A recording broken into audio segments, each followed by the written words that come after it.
This conference will now be recorded. Hi everyone, I am going to be presenting today on ecosystem services of old trees. My name is Dr. Elizabeth Hamilton. I run a nonprofit, Better Nature Solutions, and also an LLC. If you want to contact me with information or questions, please email me. I'm always happy to get a conversation going. And at Sid Elizabeth is where you can follow me on Instagram, should you be interested. All right, I'm now going to turn my camera off and just focus on the content. All right, so we're going to be looking at an overview of urban forest ecosystem services / benefits. In the scientific literature, I learned it as ecosystem services, but I'm noticing that in a lot of the discussions online and interpersonally, people are talking about ecosystem benefits. The unique role of old and veteran trees is critical to understanding the types of benefits and the trade-offs when we make choices to remove old, mature veteran trees in lieu of planting young saplings. We'll look at the cost and benefits of preserving these old trees and also discuss quickly the equitable distribution of green infrastructure, whether that be in development or management. And green infrastructure is here defined as not solar and wind necessarily, which are types of green infrastructure, but the actual biological growing or biotic component of green infrastructure, something often overlooked. And then I'll finish with some plausible financing strategies for cities and counties that will allow them to expand urban forests and also utilize ecologically founded approaches in the management of urban forests, something that is often missing. I'll use citations throughout, as shown here. I guess I could go to slideshow. And these may be for the pictures. If there's not a citation, you're going to be able to find that at the end of the presentation. So the types of benefits that are provided by mature, healthy urban forests can be sequestered into three groups: environmental, economic, and social.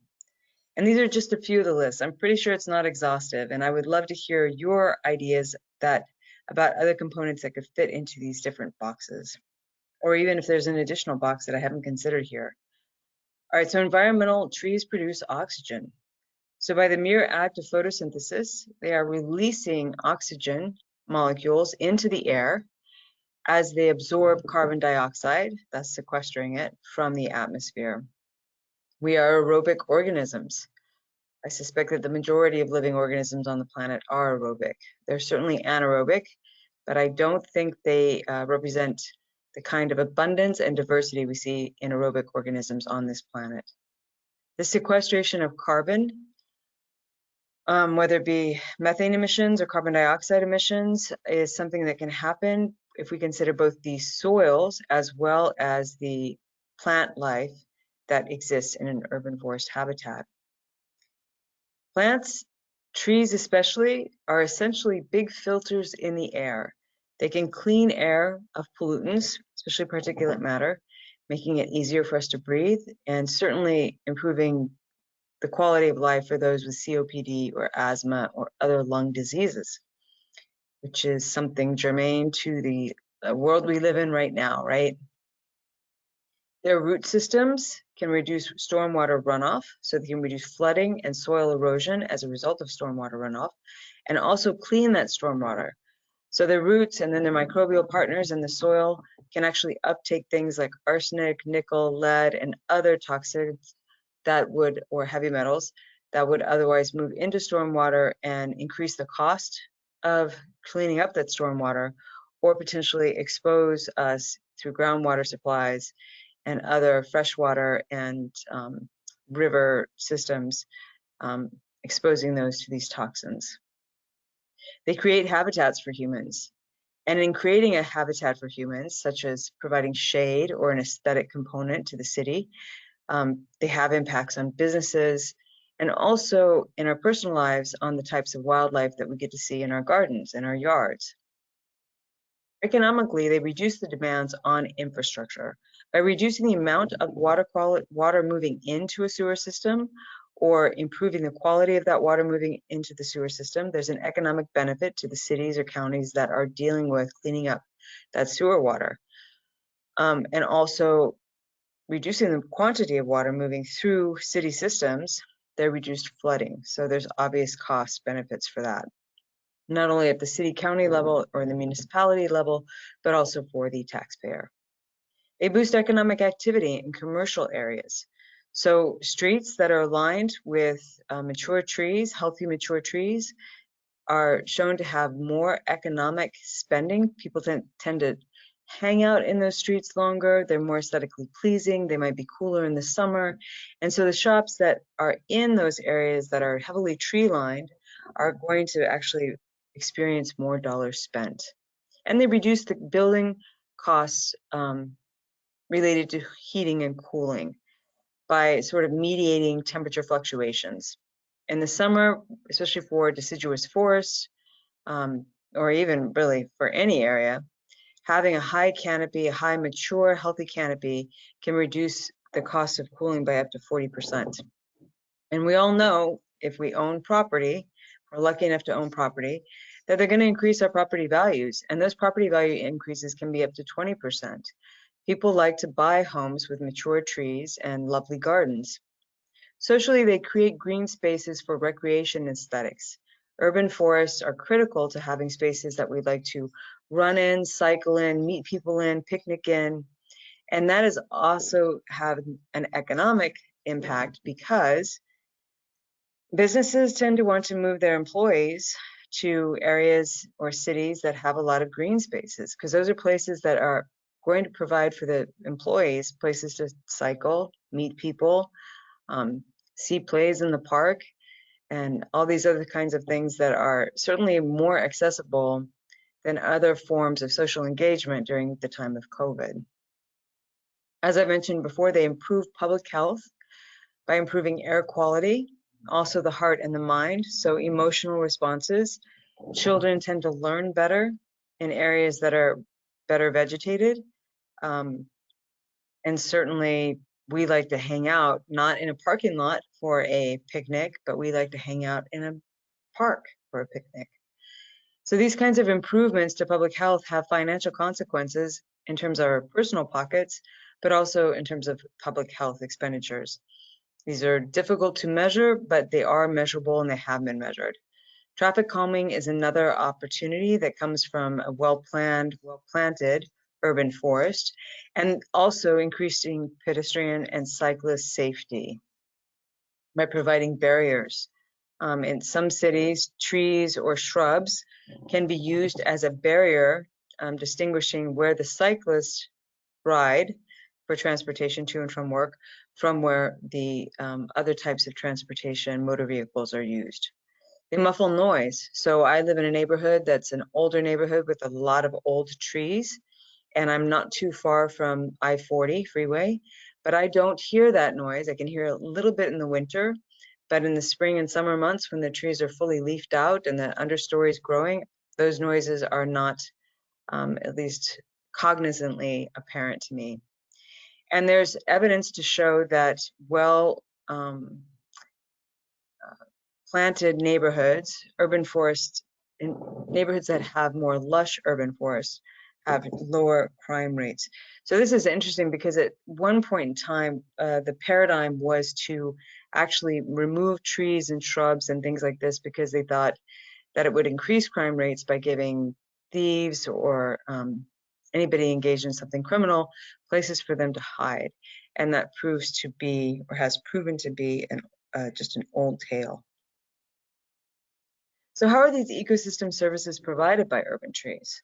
Well, like I said, air pollutant reduction happens just as a matter of course of having a bunch of hairy leaves. So leaves do have hairs. They're called trichomes, and they're pretty cool if you get a chance to see them under a microscope or a hand lens. I highly recommend that. And then trees also have waxy surfaces to their leaves. This includes conifer needles or the scales that are on your cedars or the big broadleaves we usually think of when we're thinking about trees. All of those have waxy surfaces or oily surfaces or these trichomes that can basically trap those particulate matter. And they can also trap some of the larger chemicals like nitrous oxides, sulfur oxides, and ozone. They sequester carbon dioxide, or at least carbon, by utilizing that carbon that they brought in through their stomates. So they have little mouth-like things called stomata. And when they open those stomata, they release both water as well as oxygen while they're uptaking or intaking. You can think of it as breathing in that CO2. And then that carbon on that CO2 is then used to build woody tissues. It's also used in other cellular processes, but the major sink for that carbon is going to be in those woody tissues, which are just composed of these long, complex chains of carbon. So a trunk of a tree is really just an amalgamation of long, complex chains of carbon. It's really an amazing biophysical feat. Energy savings and avoided emissions due to shading. So if we're reducing our utility usage, then we're reducing our emissions usage or emissions as well. That's going to also have an impact, an indirect impact on cleaner air, as well as reducing impacts of climate crisis. The aesthetic value, you get an increase in market value for a house that has a tree, especially mature trees with it, versus houses that are going to have sapling trees or no trees at all. Stormwater reduction is another ecosystem benefit from having mature urban forests, mature, dense, and healthy urban forests. And like I said, remember, when those stomata are open, I don't know why I keep wanting to move, they are releasing oxygen and water. So this is called evapotranspiration, and it's when you have literally water evaporating, so to speak, from the canopy. That leads to a cooling impact. So the cooling is not just by the shade, but it's also by this thing called microclimatic change. So you get increased moisture in the air. And trees, massive forests like the Amazon rainforest, is critical for local rainfall and even rainfall distant. The reason the Smoky Mountains are so misty is because all of that evaporation of water from the canopies in the Smoky Mountain trees, and that can condense and turn into rainfall. Older trees and the preservation of benefits to urban habitats. So older trees are going to provide more ecosystem services than younger trees. Now, this is going to depend upon where they're found in the US, the state and health of that tree, the density of plantings, how many green areas you have adjacent to or near where you're living, so the clustering of parks, cemeteries, greenways. All of that is going to be provide a context-dependent explanation for the amount of benefits that we receive from our urban forests. So when I'm talking about an urban habitat, I'm talking about not only the urban forests, but also the bike pathways, the roadways, the housing, office buildings, etc., shopping, that are all inclusive and provide us a habitat within which we obtain resources. And those resources include health, physical and mental well-being, as well as jobs and economic security. So why are our urban habitats and urban forests not being preserved to their maximal quality?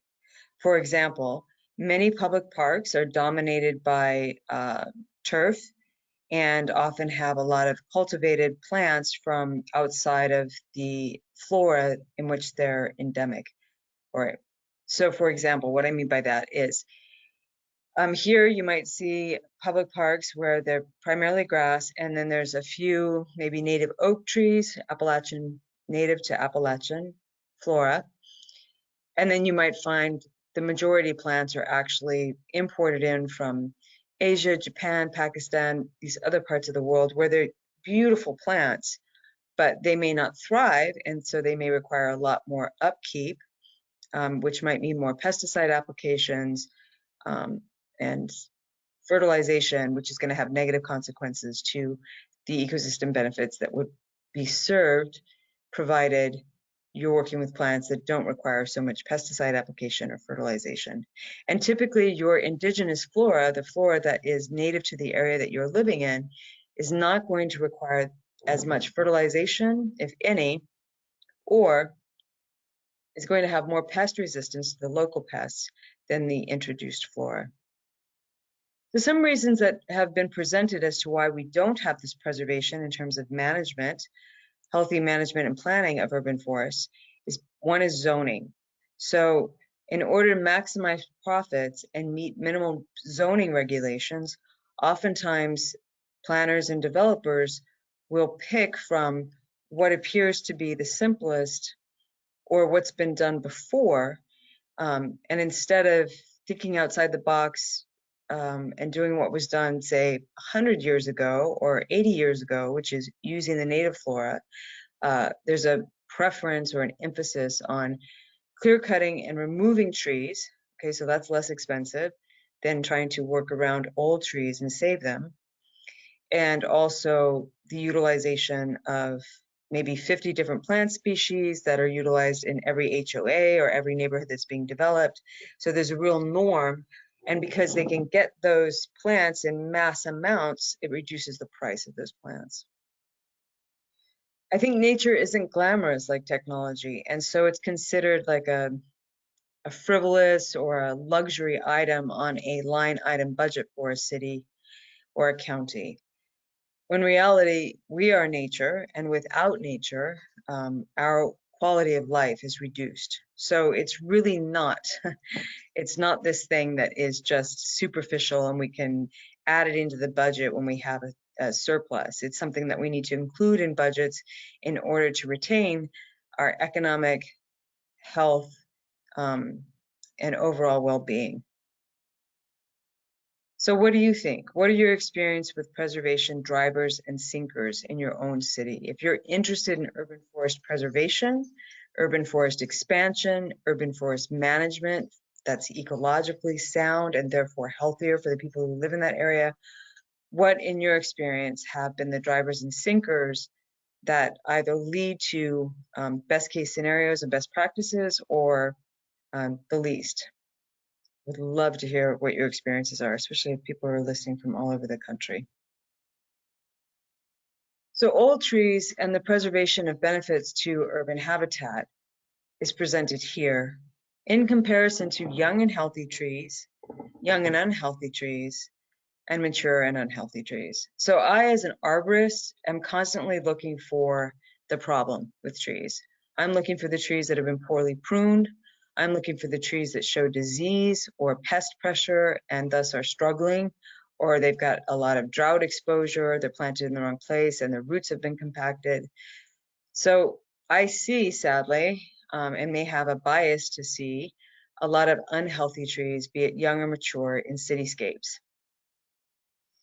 But investing in the management and the preservation of mature and healthy trees is important. It's important for carbon sequestration. You're going to get maximum benefit out of mature and healthy trees. Energy conservation, the same.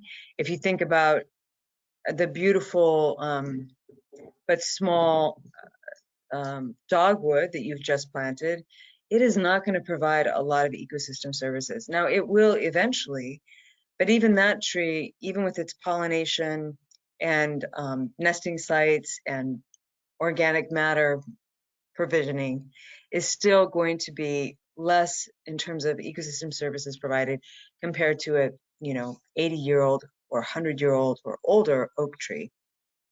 Water quality.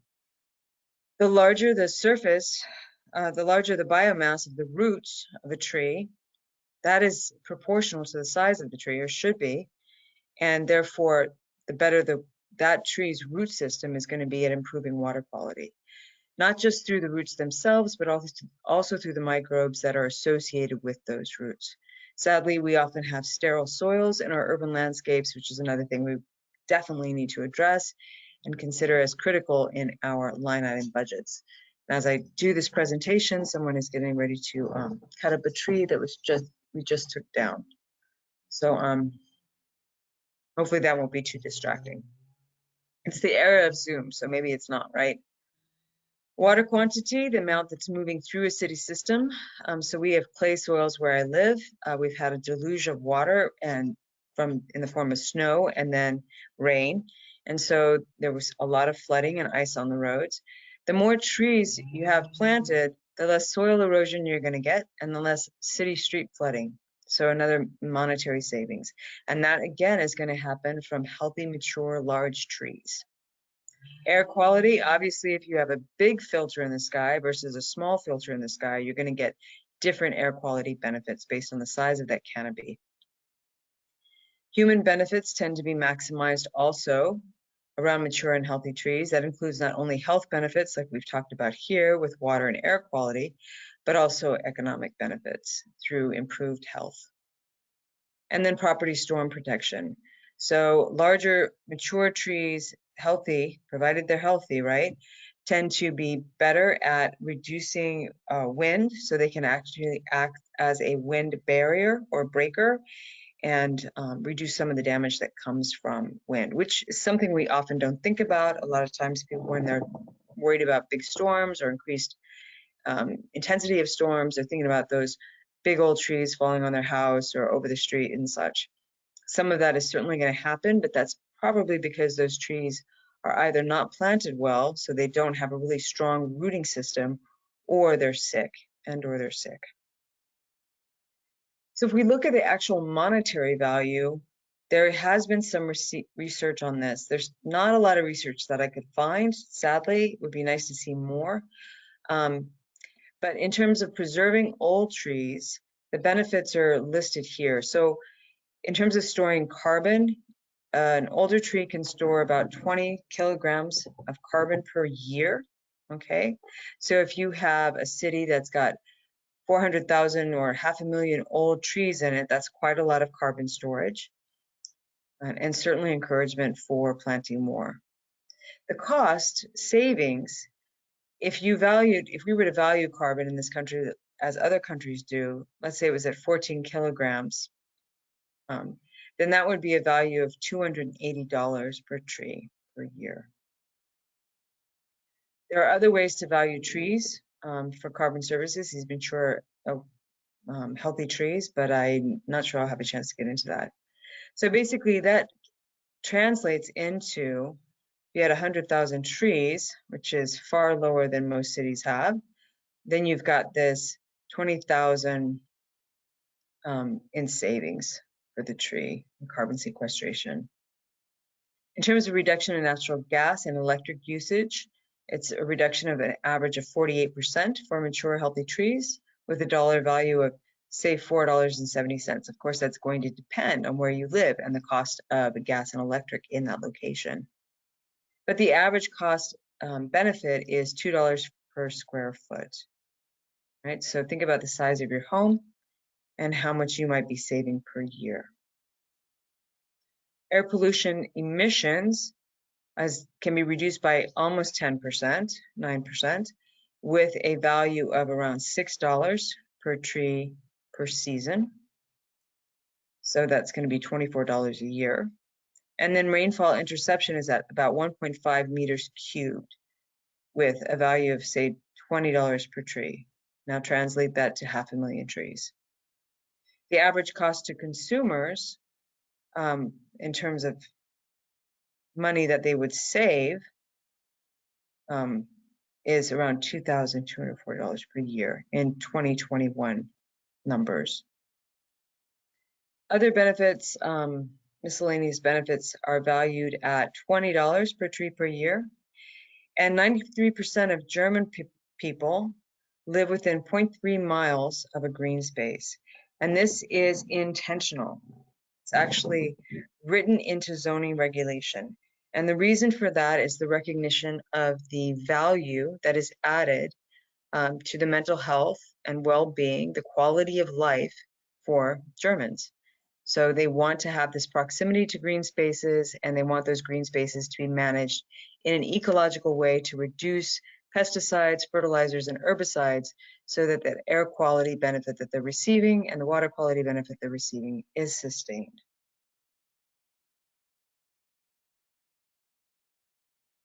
So how do we preserve trees so that they can become old? You can empower neighborhoods. There's this concept in developing aid for developing countries and underdeveloped countries of free, prior, and informed consent. It means that you are giving power to the people who are receiving the aid and are most impacted by what that aid is trying to fix. And so I propose that we use free, prior, and informed consent by empowering neighborhoods to decide, help decide, have the communication, lead the discussion about what they want their urban forest within their neighborhoods to look like. And this is regardless of the wealth of that neighborhood. Creating a future of old trees by incentivizing developers. Okay, we can incentivize developers by promoting their public image as people who are preserving old trees as they develop houses and apartment complexes and businesses. And then also incentivized by, reminding them that the property valuation can be up to 12%, and I have read in some papers 20%. And that property valuation, if we don't have the old trees, that's an immediate loss in equity to whomever is buying that property from the developer. Some states will actually provide the developer another incentive, and that is they will pay them a few $100s to save a tree, say $500 to save an old tree or $1,000 to save an old tree. And then that developer, they sell a tag for a couple of dollars to a company that has the equipment and the knowledge to dig up those old trees and transport them to, say, a new mall development. And then that mall has an instant parking lot full of old trees to shade, to increase its aesthetic value and to make it more attractive for shopping. Or it might be a huge business complex that does the same thing. The great thing about this is you've got a new company and industry, or new companies industry, coming out of this approach. So you've got more money being made, and developers are not losing a lot of money, right? They're actually getting a little bit of money. And then also, then they can buy from this other company these trees that are really priceless. You think about a 50-year-old tree or a 100-year-old tree, these are priceless specimens, and they can get them for thousands of dollars, a couple $1,000s, and have them planted in their new development, thereby increasing the equity of that development, its aesthetic appeal, and its use in the economy. In order to preserve trees, we need knowledgeable arborists, both pre and post construction. So if you're going to dig up an old tree, you've got to have someone out there who knows how to help you make sure that it survives and thrives in its new place. So post construction is also important. You need to have an arborist out there who knows something about soils, knows something about root structure of different tree species, and therefore can help you to make sure that this couple of $1,000 investment you've made in these trees is going to thrive, not just survive, but thrive. Another way we can deal with this is tree ordinances. So associating with local or regional historical events, trees that are associated with these, we have a champion tree program here in Tennessee. There is an America-wide or US-wide association for champion and special trees. So these trees are identified for their size and age or historical events that they're basically witnessed. And these trees are then named and they can be put on a map. And then that map can be used as a touring opportunity for people visiting your city or your state. Here's a tour you can take of all the champion, spectacular historical trees we have in our city. Ecological value can also be recognized through tree ordinances. So if we have trees that are located along a waterway, instead of allowing those greenways or those waterways to be inundated with invasives that are not going to stabilize shorelines from erosion or clean up the water as it moves through, let's put in a bunch of large, or preserve a bunch of large, old, healthy native trees and understory flora. And that will lead to improved water and improved stream bank maintenance. Having tree ordinances that recognize the aesthetic value allows for the preservation of younger but otherwise distinguished trees. So you might have some younger trees, but they're just incredibly unique. And here's where some of the old cultivars might come in. Or you've got a crazy, wonderful looking old indigenous tree, and it's not that big, but it has this wonderful shape and architecture. Equitable distribution of green space is a real problem in the US and actually throughout the world. And it's something people are talking about a lot. How do we fix it? We know how it came to be. So how do we fix it? And this is, again, recognizing that line item budgets that include this type of green infrastructure as integral to the quality of life of a city and its inhabitants, that would go a long way. So rental neighborhoods often have lower tree canopy density. And why is this? And who wins from this? As someone who's rented my whole life, I would say I'm definitely not the winner from it. And if I have a choice between renting from a place that has trees versus not, I'm going to pick the one that's got trees. And I think most people would do that, whether they're cognizant of it or not, and whether they're a tree lover or not. Low park acreage and poor management is often the norm in low-income neighborhoods. And this is often because the tax dollars or the tax revenue from those areas is lower. But if we had a zoning system that recognized the value of making our cities more equitable and ensuring that increased opportunities for valuing one's life, valuing one's neighborhood, feeling valued by the larger community is a benefit to the entire city, we could change that. And that's talking about whose stories are honored and self-perception of being valued. As someone who grew up very poor in a poor neighborhood, I did feel quite cognizant of my social class and status, and that can make a person self-conscious and limit the perception of where they can go in the world. And I think all of us would love to see kids growing up in places where they feel like they're valued, they feel like their families are valued, and because they're valued, their hopes and dreams can reflect that valuation. So water and air quality do not care about street names. So if you've got a poor neighborhood that is suffering from a poor green infrastructure, poor management, poor planning, poor development, then the air quality and water quality in that neighborhood is going to suffer as well. And water quality and air quality, they don't stay in one place. That will move throughout a city. We literally get rust diseases on the winds all the way from China. Okay, so wind moves stuff a long way, and water going into the water table, that's shared by all of us. Or water going into the streams that we love to hike or bike around, that is shared by all of us. There's no borders for them. So when we do equitable distribution of green space, both management, planning, and planning, then we get improved health outcomes in those neighborhoods. That means reduced visits for asthma among children to emergency rooms, so reduced emergency room visits. That's critically important for the family, that family's income. And it can also be important for the larger community, because if families are going there and they don't have insurance and they don't have the money to pay, that's considered a sink or a pull on the larger community's economy. Typically, there's improved work and school attendance in neighborhoods that are experiencing a healthy green infrastructure. That probably dates back to that idea of being valued.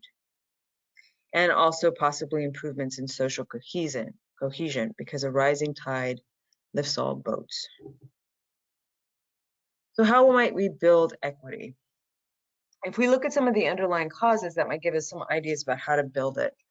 in addition to just making these line item budgets integral to how we plan, develop, manage, and care for our cities, by including the urban forest. So higher rental densities typically have a higher percentage of people of color, BIPOC people. Taxation and zoning that leads to the inequity of canopy cover and care can be addressed, right? We can address that through zoning regulations, tax distributions. Like I said, we all benefit if the general air quality of a city and water quality of the city is improved.